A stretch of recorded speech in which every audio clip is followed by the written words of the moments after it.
बखरिया लग रह बैना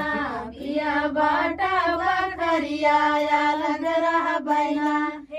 लग रह बैना लग रह बैना पिया बाटा बैना लग रह बैना पिया बाटा बखरिया लग रह बैना पिया बाटा बखरिया लग रह बैना हमरे ससुर जी के तीन बेटा हुआ हमरे ससुर जी के तीन बेटा हुआ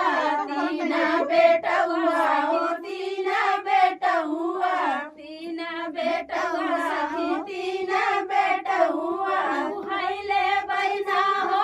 उहैले बैना उहैले बैना हो उहैले बैना जवन करैना करिया उहैले बैना।